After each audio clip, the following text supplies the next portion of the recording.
Charge এখানে কাকে define করা হচ্ছে? either proton or electron.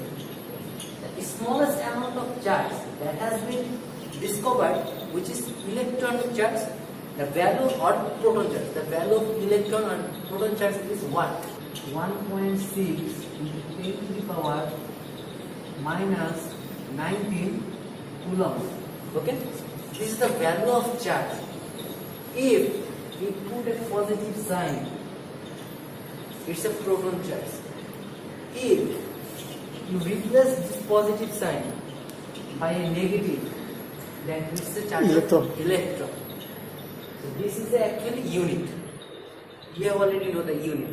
Suppose in shop, the 1 kg of some weight, 1 kg weight in shop. So this is a measurement unit. In charge of any object, this is a unit, just like a mass weight. When the shopkeepers just try to just measure any object, use any unit mass of object. Okay, so this is the unit of charge. Look.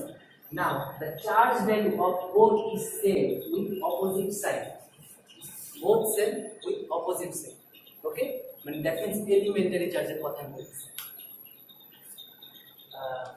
For example, আমরা যেমন বলি any fluid such একটা আমি যদি তোমার একটা fluid বা কোনো একটা ম্যাটেরিয়াল যদি জিজ্ঞেস করি এটা কন্টিনিউয়াস কিনা তোমাকে উত্তর দিতে হবে what will be your answer field and field lines a charged particle sets up an electric field in the surrounding space if the second charged particle is located in that space and electric force acts on it due to the magnitude and direction of the field explosion.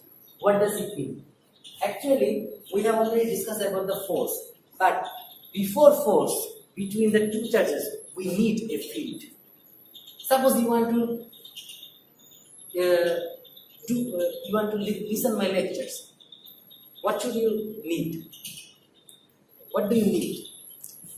You need actually a classroom, and after that you need my presence.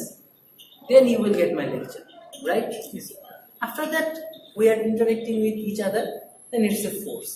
So before that, what was it? It was actually a field. Okay. So to create a force or exert a force or acting with a force between two charges, we need a field. This is actually the electric field. This field is called Electric field. Okay. So if you put a charge, the electric field of one charge to the another, then it will exert a force on them. Don't mesmerize, okay? আমি বলছিলাম Q1 এর উপর যেমন Q2 একটা force দেয়, Q2 এর উপরও Q1 force দেয়। এখানেও ঘটনাটা একই রকম। তুমি যদি মনে করো এটা হচ্ছে Q1 চার্জ, ঠিক আছে, বা Q2 চার্জ। মনে করো Q2 এর ফিল্ড হচ্ছে এখানে, এটা হচ্ছে Q2 এর ফিল্ড, এর বেশি Q2 এর আর ক্ষমতা নেই। এর উপরে এখন তুমি যদি এখানে Q1 কে রিপ্লেস করো, you replace Q1 at particular point in the boundary region, then it will exert a force. Similarly, Q1 will also exert a force. If Q1 force field is not greater, bounded by the Q2. If Q2 is below also the Q1 force, then at that point Q1 will also exert a force. Okay, otherwise it will not. Okay, so this is actually field. This field is called actually electric field.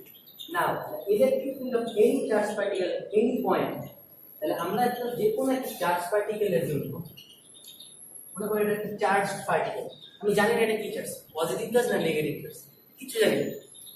Charge পার্টিকেলের জন্য আমি বলতে চাচ্ছি যে define যে কোনো পয়েন্টে এই ফিল্ডের যে কোনো পয়েন্টে, এই পয়েন্ট হতে পারে, এই পয়েন্ট হতে পারে, এই পয়েন্ট হতে পারে। এখন তুমি বলতে পারো যে কোনো পয়েন্টে আমি ইলেকট্রিক ফিল্ড নির্ণয় করতে চাই, যে কোনো পয়েন্টে ইলেকট্রিক ফিল্ড নির্ণয় করতে, তাহলে বলে define in terms of electricity force F that would be exerted on a positive base charge Q0. Yes, সেটা ওই পয়েন্টে তুমি যদি কোনো একটা চার্জ ইনক্লুড করো, সেই চার্জটা কতটুকু ফোর্স এক্সপেরিয়েন্স করতেছে। তাহলে আসো আমরা একটু বিগিনিং লেভেল থেকে একটা কথা বলে আসি। আমি এখানে দাঁড়ায় আছি, তোমরা আমার লেকচার শুনতেছো, তোমার আমার ভিতরে ডিস্টেন্স, তোমার আমাদের ভিতরে ডিস্টেন্স কত, এতটুকু একটা গ্যাপ আছে। এখন তোমরা সবাই মিলে বললে কি এই পুরাটাই আমার ফোর্স ফিল্ড, তোমরা এখানে যে 6 জন আছো এই পুরাটাই আমার কি ফোর্স ফিল্ড। আমার লেকচার এই রুমের ওই লাস্ট মাথা পর্যন্ত শুনতে পাই, তার মানে হচ্ছে এটা ইলেকট্রিক ফিল্ড। এখন আমি তোমাদের 5 জনকে 6 জনকে আমি উঠাই দেয়া একদম লাস্ট বেঞ্চে বসাই দিলাম। এখন যতটা ক্লিয়ারলি বা লাউডলি শুনতেছে, লাস্ট বেঞ্চে বসলে কি অতটা শুনবা না? কেন শুনবা না? দূরত্ব বেড়ে গেছে, ওই তার মানে ওই যে ফোর্সের আর স্কোয়ার বেড়ে গেছে, নিচে যেহেতু আর এর মান বড় হয়ে গেছে, তাহলে ওটা কি হয়ে যাবে, ফোর্সের মান কমে গেছে। তার মানে কি দূরত্ব যত বাড়তেছে ফোর্স ফিল্ডের, তার মানে কি দেখো একটা চার্জের যদি এটা বাউন্ডারি হয়, এখান থেকে এখানে চার্জটা যে পরিমাণ মানে ফোর্স সে এক্সপেরিয়েন্স হবে, এইখানে কিন্তু সে আরো বেশি পরিমাণ ফোর্স এক্সপেরিয়েন্স হবে, অর্থাৎ এর উপর এর যে বল প্রয়োগটা বেশি হবে, কিন্তু এখান থেকে এখানে কম হবে কারণ দূরত্ব বেড়ে গেছে। বোঝা গেছে? এটাই হচ্ছে বলা যাচ্ছে F/Q। তাহলে আমরা ঐকিক নিয়ম করছি না ছোটবেলায়, আমরা ঐকিক নিয়মের মতো আমরা পড়বো। এটা হচ্ছে, তাহলে আমরা ধরে নিলাম যে ধরলাম কিউ পরিমাণ চার্জের উপর, একটা ফিল্ডের উপর আমি কিউ চার্জ ইনপুট করছি একটা পয়েন্টে, তাহলে কিউ পরিমাণ চার্জের উপর আমার এক্সাক্ট ফোর্স কত, F। তাহলে 1 কুলম্ব চার্জের কত, কিউ এর মান যে কোনো কিছু 1 কুলম্ব, এটা চার্জের ইউনিট কি কুলম্ব, মনে রাখবে। তাহলে 1 কুলম্ব হচ্ছে 1 কুলম্বের মান কত, F/Q। This F/Q অর্থাৎ force experienced per unit charge is called electric field. The electric field of any charged particle is independent of the test charge. এই কথার লাস্টের কথাটা মানে electric field of any charge particle is independent of the test charge. Test charge হচ্ছে যাকে আমি ফালাইছি, মনে করো ফিল্ড হচ্ছে আমার, এখন আমার ফিল্ডের ভিতরে তুমি টেস্ট, তোমার আমার ভিতরে যে ইন্টারঅ্যাকশন অফ ফোর্স চেক করতে যাচ্ছে, টেস্ট চার্জ তুমি, ফিল্ড আমার, টেস্ট চার্জ তুমি, মনে করো। এখন টেস্ট চার্জ যেহেতু তুমি হচ্ছ, তাহলে আমি বলতেছি যে আমার যে ফিল্ড, আমার এই ফিল্ডটা ইন্ডিপেন্ডেন্ট, তোমার উপর ডিপেন্ড করে। তাহলে আমি এখন এই দেখাবো যে আসলে এটা ইন্ডিপেন্ডেন্ট কিভাবে। আসলে দেখে একদম আমরা বিগিনিং লেভেলে যাই, একটা চার্জ ছিল Q1 আর একটা ছিল Q2, বলো কাকে ফোর্স ফিল্ড ধরবা, কাকে টেস্ট চার্জ ধরবা? আগে যেমন Q1 কে ধরা হয়েছে একবার Q2। আচ্ছা ঠিক আছে, Q2 কে টেস্ট চার্জ ধরতে চাও, ওকে, Q2 কে টেস্ট চার্জ ধরতে চাও, ডু ইউ এগ্রি? আচ্ছা Q2 কে টেস্ট চার্জ ধরতে চাও, Q1 হচ্ছে তার ফিল্ডের ভিতরে, তাহলে আমি তার ফিল্ডটা আছে, ধরুন তার ফিল্ড হচ্ছে এত বড়, তার ফিল্ডের কোনো এক পয়েন্টে এখানে আছে, এই ফিল্ড সব মিলে যাবে কুলম্বস ল, এই দুটো চার্জের ভিতরে মনে করো ডিসটেন্স হচ্ছে কত, আর রাইট। তাহলে এখন আমি যদি বলি, তাহলে এটা কি বলবো, আমি যদি বলি এই দুটো ফোর্সের মান কত, কি হবে? F equal Q1 by 4 by epsilon naught, Q1 Q2 Q1 Q2 by R square. right? This is the force. তাহলে আমি কি বলছি, equals to F/Q0। Q0 টা কি ছিল, টেস্ট চার্জ, না? আচ্ছা তাহলে আমি এখন কি লিখি,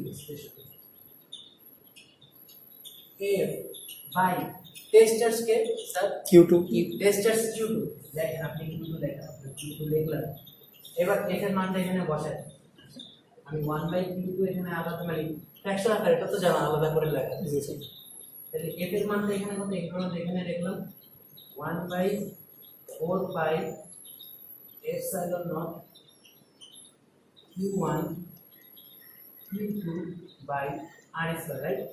Q2 cos Q1 কে আমি ছিলাম না আপনি ছিলেন? আপনি, আমি ছিলাম, বলছিলাম যে আমার ফিল্ডের ভিতরে তোমাকে কনসিডার করছিলাম, তুমি Yes, sir. তাহলে তুমি তো Q2 কাটাকাটি চলে গেল, তাহলে এখন ইকুয়েশনের ভিতরে কে এক্সিস্ট করতেছে? Q1 অনলি Q1 এক্সিস্ট করতেছে, তাই না? Yes. যেহেতু অনলি Q1 এক্সিস্ট করতে পারি তার মানে আমি ইন্ডিপেন্ডেন্ট, তোমার উপর আমি ডিপেন্ডেন্ট না। এই জন্য লেখা আছে the electric field of any charge particle is independent of test charge. Okay, যদি বলা হয় টেস্ট চার্জ কি বা ফিল্ড লাইন কি, electric field line. Electric field line হচ্ছে তুমি যদি একটা টেস্ট চার্জকে একটা ইলেকট্রিক ফিল্ডের ভিতরে মনে করো ছেড়ে দাও, একটা পজিটিভ টেস্ট চার্জকে একটা ইলেকট্রিক ফিল্ডের ভিতরে ছেড়ে দেবে, সেটা ওই পথ ওই ইলেকট্রিক ফিল্ডের ভিতরে যেইভাবে ট্রাভেল করবে, যেইভাবে ট্রাভেল করবে ওগুলি হচ্ছে তাদের ইলেকট্রিক ফিল্ড। যতগুলি পথে যাবে সব পথে সে যায় না, ঠিক আছে, তার ভিতরে সেপারেশন, যতগুলি পথ যাবে সেগুলি হচ্ছে তাদের electric field. And the positive charge wire the voltmeter and towards where the current, তাহলে ইলেকট্রিক ফিল্ড লাইনের ডিরেকশন সবসময় মনে রাখো। ইলেকট্রিক ফিল্ড লাইনের ডিরেকশন হচ্ছে যেখান থেকে শুরু হয় ওইখান থেকে শুরু করে আর যেখানে গিয়ে শেষ হয় ভেক্টর সাইনটা ওই দিকে, ঠিক আছে, ওই দিকে। এতক্ষণ তো দুইটা পয়েন্ট পয়েন্ট আকারে আছে, আপনাদের কি কোনো অসুবিধা হচ্ছে, মানে লেকচার শুনতে কোনো কষ্ট হচ্ছে নাকি আপনারা টায়ার্ড হয়ে গেছে, মানে ফার্স্ট ডে হিসেবে টায়ার্ড হয়ে গেছে? আচ্ছা, ফার্স্ট ডে হিসেবে টায়ার্ড হয় কারণ আপনাদের সপ্তাহে ক্লাসে ফিজিক্সের একটা, তো আপনাদের এই একটা দিনে একটু হ্যারাস, মাত্র 2 ঘন্টা ক্লাস করতে কেস ক্লিয়ার হবে। রোমান স্যার রোমান, হ্যাঁ আচ্ছা, রোমান সিয়ার আমার কিন্তু মানে শনিবারের ক্লাসে অবশ্যই উপস্থিত হবে। তোমাদের সাথে আমার ফিজিক্স ল্যাবেও দেখা হবে। এখন ল্যাবে তোমাদের সিআর কি হবে সেটা ওই ল্যাবে দেখা হবে। নেক্সট ডে ল্যাবে কিন্তু আসবে। একজন থাকলে আপনি ক্লাস নিবেন, সেও তো একজন ফিজিক্স টু এর ল্যাব আমার মানে দুইটা সেকশন ভাগ করা আছে। এখন ও হয়তো একটা সেকশন সেকশন 1 ও দেখ আমাদের ও যে section-এ- সেকশনে থাকে সেই সেকশনে তুমি সেকশন 1 এর থাকলা, আর সেকশন 2 তে আমার Section two তে আরেকজন ছিল। আরেকজন থাকবে। ওটা ল্যাবে, আর থিওরির জন্য একদম তুমি এটা এখন স্যার আপনার স্যার নোটটা স্যার আপডেট হবে স্যার। এই হ্যান্ডনোটটা হ্যাঁ টেনশনের কারণ নাই, আমি দিয়ে দিচ্ছি।